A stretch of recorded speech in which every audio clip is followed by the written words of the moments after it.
nonton lebih lanjut, silakan tekan dulu tombol like, subscribe dan aktifkan tanda loncengnya. Dan tetaplah di SBS Channel. Assalamualaikum, Bang Sul. Waalaikumsalam. Sehat, Bang Sul? Alhamdulillah, cuma kerongkongan agak sakit. Kebetulan ini sore ini saya sudah siapkan untuk Bang Sul nih, yaitu air kelapa. Jadi itu air kelapa yang sudah dicampur dengan garam, campur dengan jeruk, campur dengan madu, Bang Sul. Jadi itu katanya bagus untuk obat tenggorokan kita yang ini, yang sakit gitu.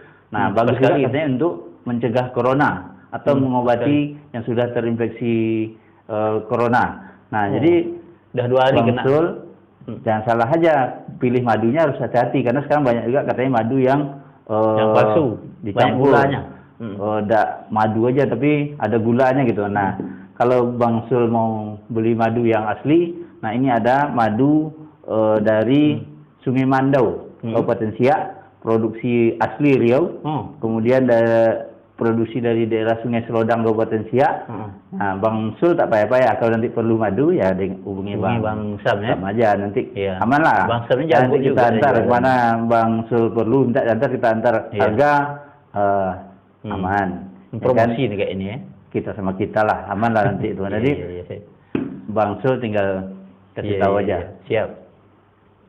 Nah, ini kan udah berapa hari kita enggak ngobrol-ngobrol kan, agak sakit ini, enggak keluar rumah. Sore ini saya mengajak Bang Sul ngobrol bukan soal madu, ya kan? Madu ini kan kalau dibicarakan banyak plesetan-plesetannya, Bang Sul.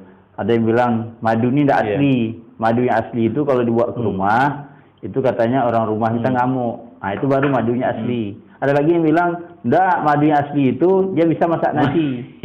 Bisa masak gulai. Nah, karena dia bisa masak nasi, masak gulai, itulah Bang Sul, maka istri kita ngamuk.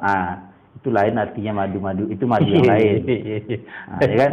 Tapi sore ini Bang Sul, saya mau ngajak Bang Sul ngobrol gini. Kemarin Bang Sul, saya melintas di daerah Siak 2. Ya kan? Di daerah Siak 2, itu di dekat jembatan Siak 2 itu kan ada masjid baru, Masjid Raya Provinsi Riau namanya itu. Masjid megah, ya kan? Nah, itu Masjid Raya Provinsi Riau. Nah, selama ini kan yang kita tahu Masjid Raya yang di Anur kan? Nah, sekarang ada Masjid Raya di dekat Siak 2. lagi. Saya tengok Bang Sul ya, view-nya bagus betul. Karena berada di bibir Sungai Siak itu. Nah, yang ingin saya ajak bincang-bincang dengan Bang Sul sore ini, bagaimana Bang Sul nengok masjid baru, Masjid Raya Provinsi Riau ini? Kan Bang Sul udah pernah juga nengok kan? Sudah. Nah, jadi kalau Bang Sul punya pandangan, bagaimana pengembangan Masjid Raya Provinsi Riau ini ke depan gitu? Dari segi view kan sudah bagus betul tuh.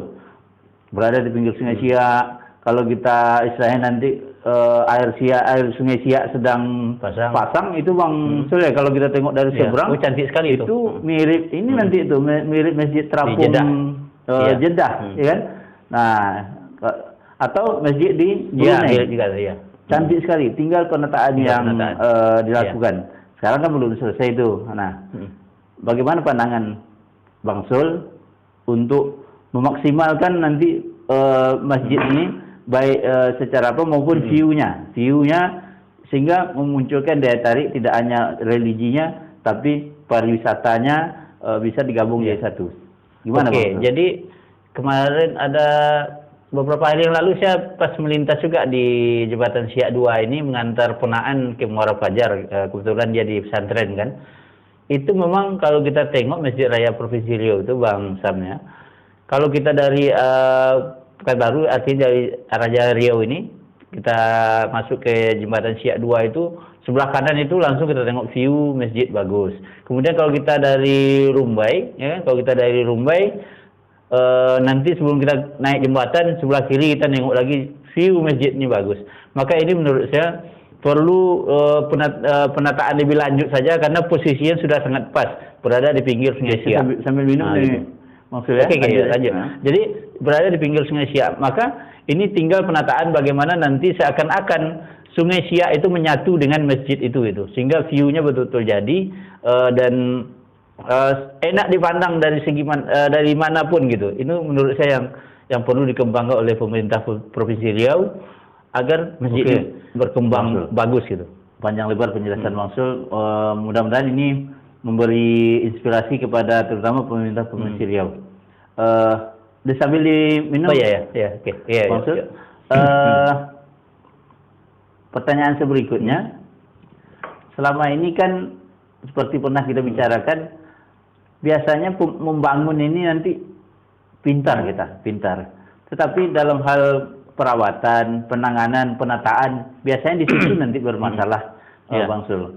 Bagaimana menurut Bang Sul atau upaya-upaya apa yang harus dilakukan di masjid ini nantinya, sehingga masjid yang posisinya sangat strategis ini betul-betul menjadi bukan saja tempat ibadah, bukan hanya pusat ibadah yang dicari oleh masyarakat Riau, tetapi fungsi-fungsi lainnya, baik fungsi ekonomi, pariwisata, dan budaya, apalagi menyangkut dengan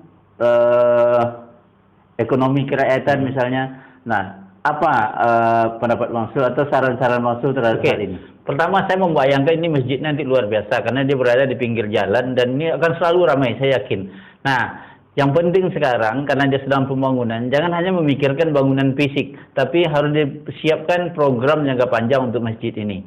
Karena ini masjid yang luar biasa, akan jadi masjid kebanggaan masyarakat Riau. Jadi pemerintah harus sudah menyiapkan bagaimana nanti pengelolaan masjid ini betul-betul dikelola secara profesional. Sehingga masjid ini bukan saja berfungsi sebagai tempat ibadah, tapi menjadi pusat wisata, apalagi ini kemudian di pinggir Sungai Siak gitu. Bang Sul, Riau kan visinya kalau kita lihat adalah intinya itu menjadi pusat kebudayaan di Asia Melayu Tenggara. Asia Tenggara tahun 2020. Itu kan visi Riau gitu. Nah, artinya udah lewat tahun. Bang Sul. Ini dah tahun 2021. Nah, budaya Melayu itu kan identik dengan Islam, Bang Sul. Bagaimana Bang Sul melihat nanti masjid ini menjadi salah satu ikon bahwa budaya Melayu yang betul-betul terjaga, terpelihara, itu bisa juga dimunculkan di masjid ini. Karena kalau kita kaitkan tadi dengan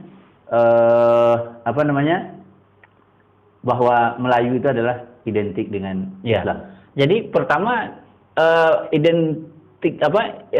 identitas Melayunya itu harus sudah dimunculkan di ornamen-ornamen masjid itu. Jadi sudah harus kental budaya Melayunya. Kemudian nanti di halaman-halaman masjid, di pekarangan dan sebagainya, di area-area masjid itu juga harus ditonjolkan hal-hal yang berkaitan dengan budaya-budaya Melayu. Bahkan kalau perlu dipersiapkan event-event yang bernuansa Melayu. Bisa di Sungai Siaknya sendiri, bisa di lokasi masjid itu sendiri. Jadi bagaimana itu betul-betul bisa menjadi pusat kajian juga Melayu di Asia Tenggara. Di situ dibuatkan pusat kajian gitu. Terakhir mungkin Bang Sul, kita kan dulu beberapa tahun yang lalu di Rokan Hulu ada satu masjid Islamic Center Pasir Pengarayan. Itu kan sempat jadi ikon dan menjadi masjid terbaik di Indonesia. Bisa mengalihkan fakta yang selama ini kalau dulu orang Pekanbaru atau orang Riau yang berkunjung ke Sumatera Barat, dengan adanya Masjid Islamic Center Pasir Pengarayan itu justru orang Sumatera Barat yang berbondong-bondong datang ke Pasir Pengarayan. Begitu juga dari Sumatera Utara. Dari nasional mereka berbondong-bondong ingin menikmati nuansa religi dan suasana beribadah di Masjid Islamic Center Pasir Pengarayan itu. Nah, menurut Bang Sul, di Masjid Raya Provinsi Riau ini, karena posisinya juga sangat strategis, apakah ini tidak mungkin juga bisa diciptakan suasana sebagaimana pernah ada di Masjid Islamic Center Pasir Pengarayan? Kenapa saya sebutkan pernah ada, Bang? Karena sekarang sekarang tingkat kunjungan di Masjid Islamic Center Pasir Pengarayan memang sudah jauh menurun. Nah, kita tidak tahu juga dan kita tidak mau salahkan siapa-siapa. Tapi yang jelas kita nengok sekarang memang tingkat kunjungannya menurun. Nah, kembali kita ke Masjid Raya Provinsi Riau yang berada di Jalan Siak 2 ini, mumpung belum selesai nih Bang Sul, apa kira-kira yang perlu dilakukan oleh pemerintah Provinsi Riau tentunya agar masjid ini juga nanti bisa menjadi salah satu ikon kebanggaan atau menjadi masjid terkenal tidak hanya di Indonesia bahkan di mancanegara. Oke, jadi Masjid Raya Provinsi Riau ini berpeluang menjadi masjid hebat, masjid ternama di dunia. Nah, karena posisinya tadi tinggal di samping bangunan yang nanti disiapkan megah, perlu disiapkan. Saya tengok kalau di Pasir Pengerang itu adalah daya tarik imamnya, karena imamnya itu adalah Qori internasional. Dan kalau kita sholat di sana betul-betul kita merasakan suasana sholat di Masjidil Haram atau di Masjid Nabawi. Nah, bagaimana nanti dimodifikasi di Masjid Raya Provinsi Riau ini tidak mesti mencontek 1%, tapi membuatkan terobosan-terobosan yang memunculkan daya tarik, Bang Sam, sehingga orang bisa berbondong-bondong datang ke masjid itu, merasakan nuansa tersendiri yang tidak bisa dirasakan di masjid lainnya gitu. Oke, demikian dulu Bang Sul. Dialog kita pada sore hari ini. Mudah-mudahan pada lain kesempatan kita bisa berdialog lagi. Saya doakan semoga Bang Sul dengan minum air kelapa ini terima kasih mudah-mudahan sudah bisa dijamu dengan kembali pulih kesehatannya. Dan nanti sampai di rumah Bang Sul jangan lupa minum lagi, beli air kelapa, kemudian jeruk, campur sama garam, kemudian pakai madu. Nah, madunya harus madu yang asli. Nah, kalau Bang Sul kesulitan cari madu yang asli, hubungi saja Bang Sam. Nanti Bang Sul antar ke rumah. Dan kalau ada teman-teman Bang Sul yang perlu madu, kabari saja. Oke, Bang Sul, terima kasih. Assalamualaikum warahmatullahi wabarakatuh. Waalaikumsalam warahmatullahi wabarakatuh.